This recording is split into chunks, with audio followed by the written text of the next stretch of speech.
Hello again.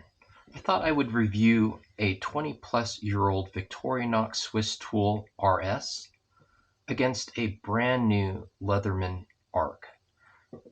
This old Swisstool, this is actually the second one I've owned. The first one was in its nylon pouch, and at some point my belt wore through that nylon and it just fell and got lost. Never did recover it, so I bought a new Swisstool RS. Now this is kind of unique in that it has both a main blade and a serrated web cutting blade. Let me pull out the main blade here. It's a decent length, pretty standard Victorinox blade. It's a good blade. Used it quite a bit. You can see I've got a lot of glue on it from opening packages and whatnot. And if you go to the other side of this tool, I'll show you that web cutting tool. It's a beautiful knife, nice and curved so it grabs onto ropes or nylon webbing and cuts through it very well. Obviously the serration helps with that.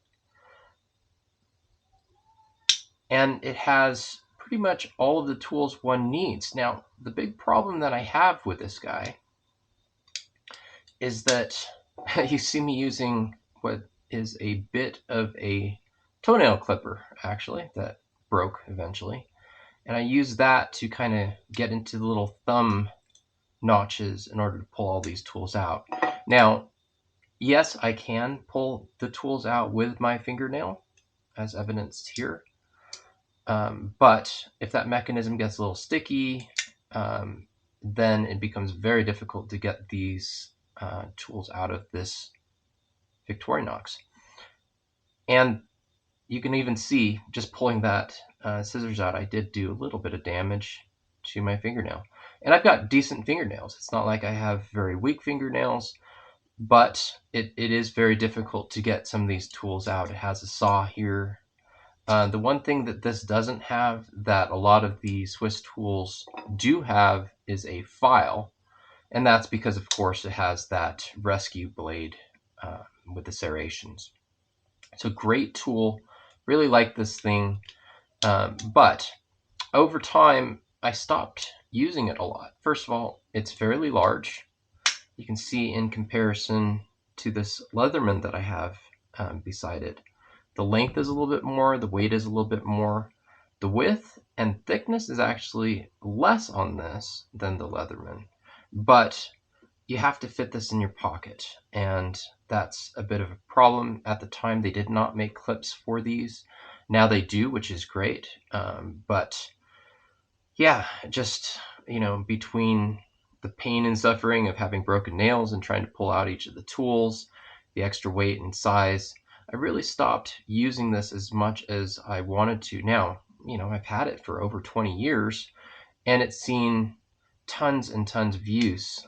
You can see here, I'm going to pull out one of the primary screwdrivers. You can see I melted that end of that screwdriver, forgot to disconnect a lithium-ion battery, and melted the end of that pretty quick. Nice welding job. And it also has a beautiful chisel, which the Leatherman ARC does not have. See the chisel point right there, pretty good. And of course, you've got some nice wire strippers on that tool. Another thing that this has, which is pretty amazing, is this guy right here. And that is one heck of a pry bar / flat blade screwdriver. And that's really big. That's as big as I need in order to tighten pieces, that have those really big notches. I've got some of those on my camera setup, actually, in order to hold everything together. So, yeah, lots of good things. Scissors, leather awl, Phillips screwdriver, can opener, bottle opener, wire strippers, the whole 9 yards. And it has a really great pair of pliers. The precision at which the end of these pliers comes together, I mean, you can pull a single hair with that, as good as any set of tweezers. And it's got a solid set of wire cutters down here. It's built into the unit, obviously no gap. On top of that, this has a ruler. So you've got your metric ruler on this side and your more imperial ruler here. Very good, well built. The thing is solid. There is no wobble anywhere in this. And again, 2 decades plus of use on this set. Only reason that I don't have the original, obviously, is because I lost it. Now, there's some people on the internet / YouTube who have been able to adjust the mechanism to allow these tools to come out a little bit easier. That's something I definitely considered as far as bending these springs on the back or cutting these springs on the back to alleviate some of that pressure.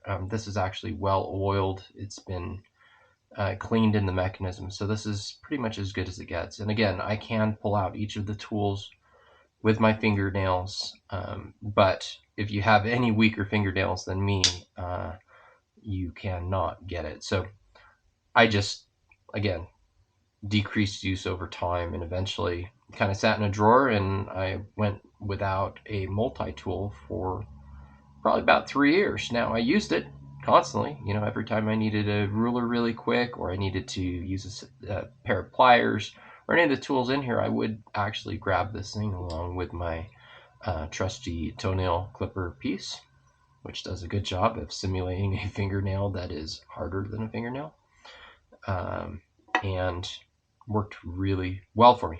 Now, I finally got tired of not having a multi-tool, and I seriously considered getting another Swisstool. Now, they make a Swisstool Spirit, and the newest ones actually have a couple of blades, and specifically the MXBS, I think is what it's called, the Spirit MXBS. It has a couple of blades that you can actually deploy without using your fingernails, that just grab it with your thumb and open it, kind of like a thumb stud. And big reasons that I chose not to is, well, all the other tools, you still have the same problem. So my feeling is that I would use that tool less than I want to, right? Instead of using the scissors, I might go looking for a set of scissors. You need to have it on you. And if it's not on you, it's pretty much like any other tool, which means it's a lot of money. Obviously great quality, and yes, I've used it to hit things, pound things in.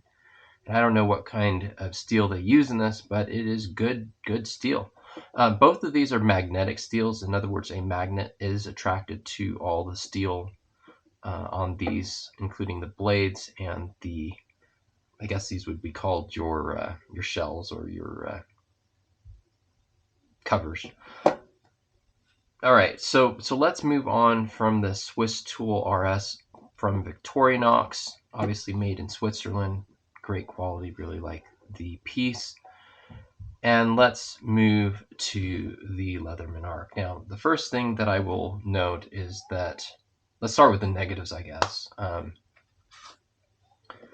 This nylon sheath is way oversized. Again, when you're getting a multi-tool, you want something that's small and compact. If I put my Swisstool in there and close it, it has even more than enough length to accommodate that.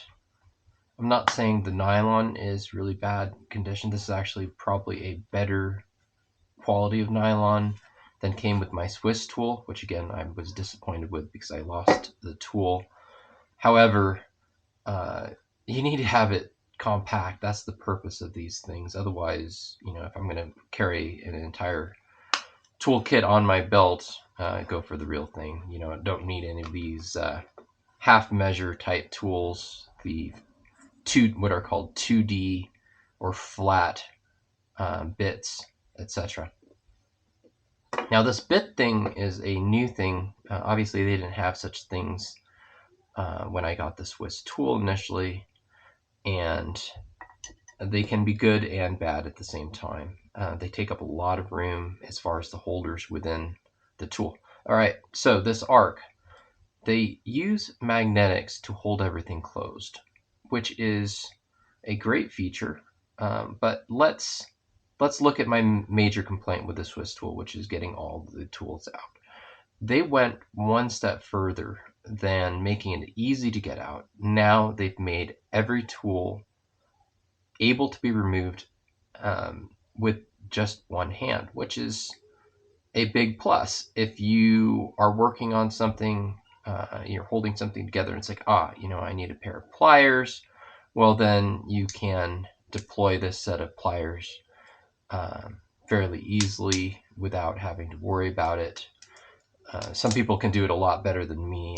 Obviously, I've only had this type of a Leatherman tool for a day. But yeah, I mean, it does what it needs to do as far as that's concerned. You take the main blade here, which is a special fancy steel called MagnaCut. Yeah. Yeah. Well, great.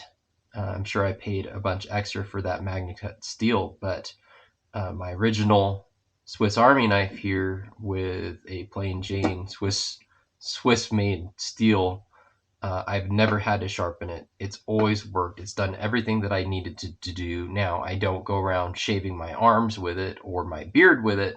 So if that's your thing, then I guess the MagnaCut is great for you because I guess it's easily sharpened. Or maybe if you just cut steel or whatever to dull the blade, I don't know.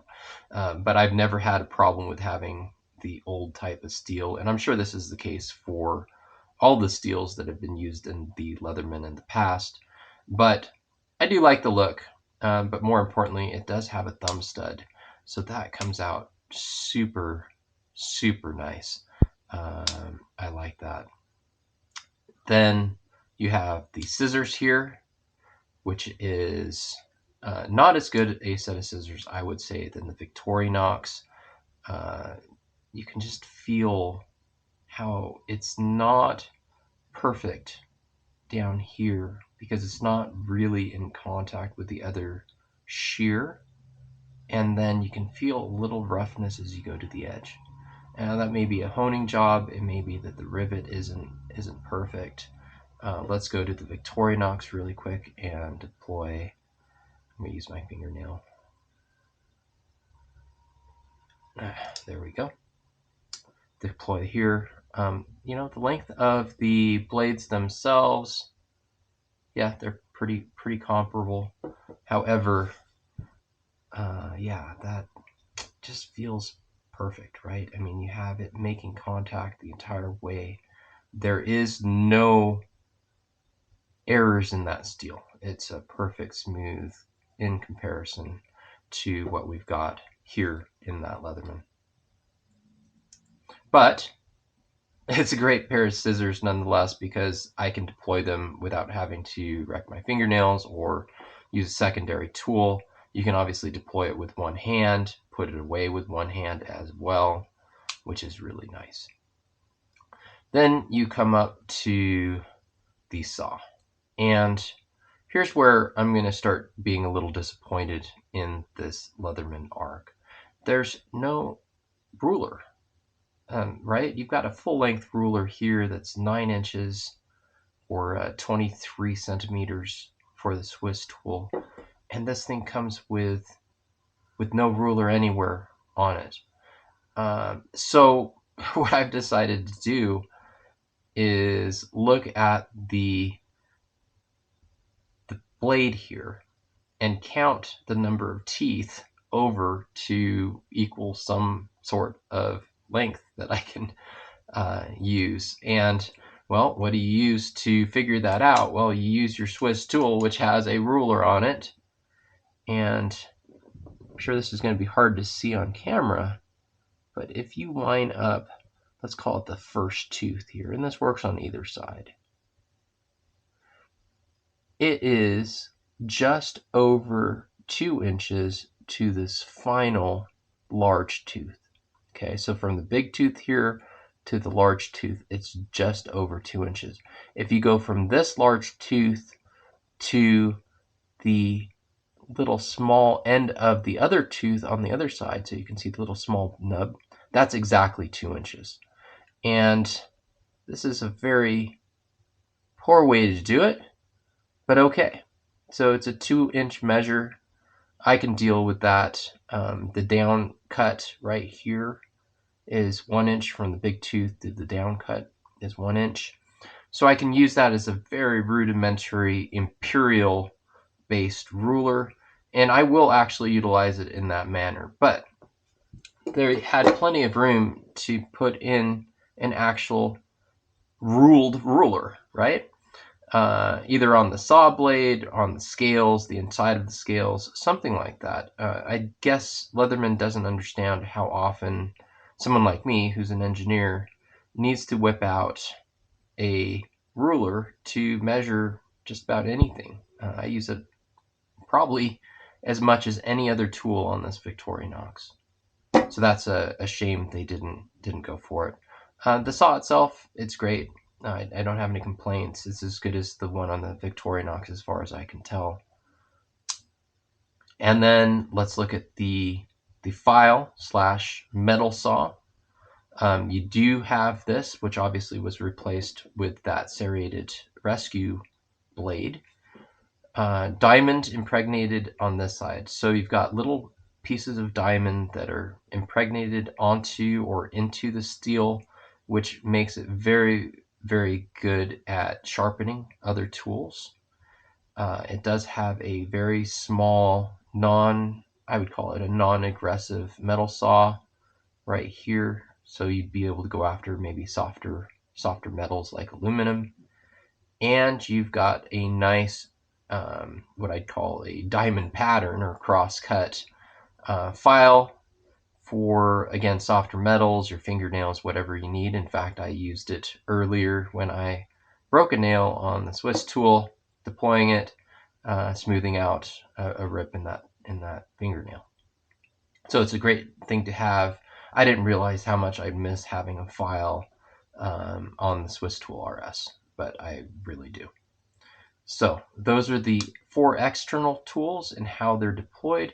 And then we've got the internal tools. And funny thing, first time I tried to deploy these, of course, I ripped a fingernail because I was doing it wrong. I came in here and was trying to pull it this way, and as soon as they came up, it grabbed my fingernail. And I don't have the softest fingernails, okay? So don't think that my fingernails are weak or something like that. It's just bad luck on that. Okay, so the proper way to deploy this, and I haven't really seen anyone show it, but you don't pull back this way. You actually press down right here in the center. And if you do that, they very easily come up.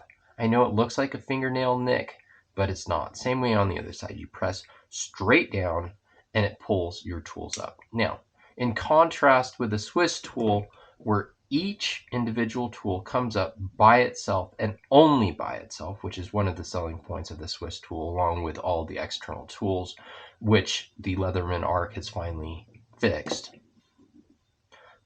You actually have to pull up all the tools simultaneously, but because they're so easy to pull up, because they're really only held down by magnets, so you just have to overcome that magnetic force before it engages the spring back here. You can see that this actually moves, right? And that would be the spring that retains the tool once you deploy it. But in the beginning, you can see there is no movement of that. And it's only once you get to about this point that you see that spring start to, or actually the thing that's attached to the spring anyway, start to move. Okay, so deploy it. You get all the tools out. You choose which one you want. Let's say it's this little tiny eyeglass screwdriver. You pop it up, it locks in place. The other ones drop down and are again held by the magnet. So that works quite smoothly. I have no complaints with having to fiddle with it. Again, all these are deployable with one hand, like that. Also removable or undeployable. You can replace them all with one hand as well. So that makes this very utilitarian, definitely a great concept. I guess they call it their proprietary free. Let's see, what do they call it? Built with free technology. Yes. I don't know. That's a funny trademark name, but whatever. The actual pliers themselves also are held in by magnetics. Everything basically uses the little magnetic catch. I guess, well, maybe not. I take that back. Only the internal tools are held with the magnetics, right? When you're talking about the external tools that have the actual, like, thumb stud or thumb hole, depending, you can see that spring actually starts to move as soon as you hold this down. So these are actually spring retained. The 4 external tools are spring retained. Let me try it with the saw. Yep. So the biggest tools are spring retained, and the internal tools are magnetic retained. Very interesting in that design choice. So let's go through each of the tools because I can. So on this side, you really only have 2 tools. You have a bit holder, which is the same type of bit holder in the Skeletal and other things, which have those kind of flat bits. They work fine from what I've experienced in the past on a Skeletal, which I actually have owned. In my first attempt to replace the Swisstool, didn't work because obviously it doesn't have a whole lot of things. And you've got what I'd call a weak can opener.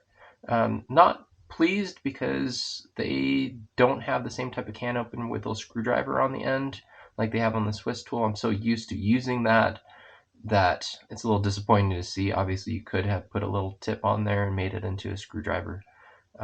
Interesting design choice there, but I'm sure it does the job of opening cans, which I do from time to time. Then over here on this side, you've got 3 little tools. You've got an awl with, I guess, a very small wire stripper. I guess once you've cut the shell of the wire, the insulation on the wire, maybe that helps you get that insulation off. I'll have to play around with it and see how good it really is. It can't be nearly as good as the Swisstool because those actually cut and strip that insulation off at the same time. You do have a nice sharp blade on that. I do use these quite a bit to kind of drill through rubber, plastic, leather. Very good type of tool to have. I probably wouldn't get a multi-tool without it. And this goes back to my days when I used to carry a standard Victorinox. I guess this wasn't a Super Tinker, but it was like a Super Tinker with the corkscrew replaced with a small pair of pliers. I think that's what it was. No, I think the pliers were on the other side. So yeah, this corkscrew was replaced with the hook. So you could pick up parcels and whatnot. I actually use that hook a lot more than one would think. You have a little eyeglass screwdriver with both a Phillips end and a flat blade end. You just pull it out and switch it. Not sure how useful that is. I use one of these once in a blue moon, but I have used types of things like that in the past. And then you've got this, let's call it a large flat blade screwdriver / bottle opener, and also pry bar. So that's a pretty thick piece of steel. But it's not as wide as I would have liked. I would have liked that to be a nice, heavy-duty flat blade screwdriver. So let's compare it against the flat blade screwdriver on the RS here. If I can figure out which one it is. I have found it, I think. That's the other thing about this is it's always hard to figure out what's what because you only get that view. But let's pull this thing out and let's compare end to end. So you can see you've got, I'd say it's 20% wider on the Swisstool than the Leatherman. You can see that hopefully. And then thickness of steel. Yeah, I would say the Leatherman might have it here. The Leatherman has slightly thicker steel, so that's really good to see. Even at the tip, the steel's a little bit thicker. So I guess this as a lever would be probably just as strong as this, maybe, just from the thickness of steel versus the width of steel. But it's really nice having that extra wide blade because you need that sometimes. And what I guess it feels a little bit redundant too, because if you deploy your bit here, I'm going to pull this out and I'm going to flip this over. Yeah, I mean, it's slightly bigger than the 3/16 that comes with the Leatherman bit on there. But I guess it's, it's got just a little bit extra width than the bit. Now, you can get bits, though, that are just as wide as that, in which case this becomes somewhat redundant, or this becomes redundant. So make it thicker. I would say you've got room. Obviously, this is, well, I don't know. Let me put it away. Let's see if there's room enough inside of the shell to allow for that. Okay, so I'm putting it down in here. Well, yeah. No, there's definitely enough room. You could easily put a blade on that's as wide as the one in the Victorinox, because I'm looking down there and you probably have three millimeters more that you could do, not needing that much, but 2 more millimeters would be great. Not that.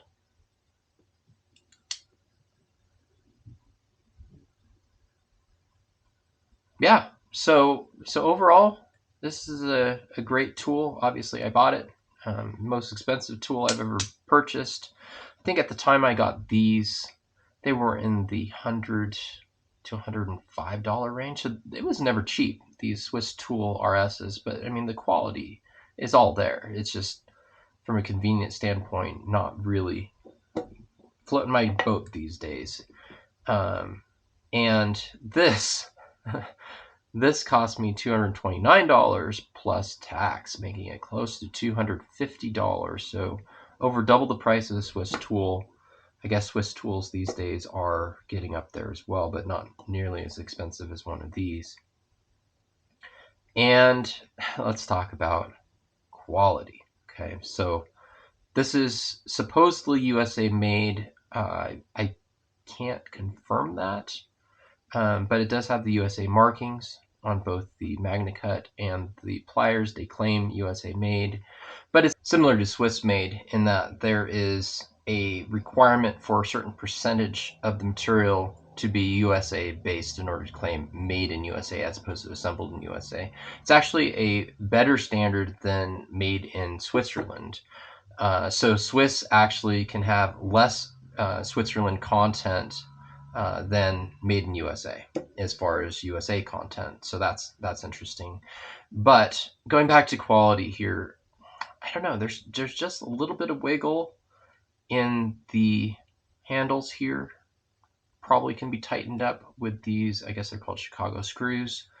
I might go ahead and do that at some point in time. And then I mentioned in an earlier video how there is a gap between the blades down here at the base for the wire cutting. A little disappointed to see that. I'll probably be able to work with it or replace those blades with something else. I saw some online things that you can order, so maybe that's not as big of a problem, although I think they could have done way better there. As far as tools, yeah, it doesn't have a complete set, but I'll tell you what I'm going to be carrying. I'm going to be carrying a total of 4 bits. And the reason for that is I'm currently into electric scooters, so it makes sense to have the bits that I'm choosing. So I'm going to use the conventional bit that comes with the tool here, which is a combination number 1, number 2 Phillips, which is on the end here, and then that 3/16 flat blade. And then in addition to that, I'm going to use this flat blade here, which is 1/8/332, and then 2 of the little Allen bits, 2.5 millimeter, 3 millimeter, and 4 millimeter, 5 millimeter, because it seems like those are the most common on my little scooter. this electric push scooter. And so I'm going to carry that. So I bought some accessories, so I'll do another video when those accessories come in. It's going to be a great little video on how I can utilize this, how I'm planning on carrying this thing around. Obviously, it's not going to involve the sheath because it's huge and terrible. But that's kind of the quick review of this Leatherman ARC. Again, I really like that magnetic opening, one-handed operation that you can do. Wish they had a little bit more as far as the quality or how tight things are, because again, you've got a lot of movement in these handles. You compare that to my old Swisstool here. I mean, there's nothing. There's absolutely no wiggle room whatsoever. It's all riveted together. Nothing's going to loosen up over time. And so, biggest things I would change on this tool: give me a scale, right? Give me a ruler so I can measure things a little bit better than the teeth on a saw blade. Tighten things up a little bit. Make that gap between those wire cutters go away. And while I complained about it not really having a full set of bits that come with it, it's got a card for 10 slots and only 9 slots came. For me, it's going to work because of what I'm planning on using it. It's nice to have a few backup other things, but I mean, come on, who uses square bits these days? At least I don't. I don't know. Maybe if you're a carpenter or something, you use some of those. Posi drives, again, not really going to use the Posis. Torques I do use quite a bit, but it depends on what I'm working on. Some things use only Torx bits, some things only use Allen wrenches. So you have that capability. Again, it doesn't have the T6 and T8 bit, which I might get in the future. But for me, 4 bits will do everything that I need it to do. This also comes with the clip, which is really handy. I'm planning on wearing this on the outside. I'll try that, see how that works. Just going around my belt. I've got fairly thin belts, so that little clip should be able to hold just fine. And yeah, so that's the review of the Leatherman ARC. Hope you enjoyed this. Planning on doing more reviews of all sorts of things, all my different hobbies and things that I enjoy playing with. Just to give my perspective, I do spend a ton of time researching and figuring out exactly what I want as far as a kit. And so I guess you're the beneficiary of some of that research. Do I make bad choices? Yes, and I'll hopefully be able to show some of those as well. But this will be my standard multi-tool carry for the near future. Again, I've got some accessories coming, so watch out for that video. If you're interested in seeing that video or other videos that I make, feel free to subscribe, and hopefully you'll be notified when those new videos drop. Thank you very much. See you next time.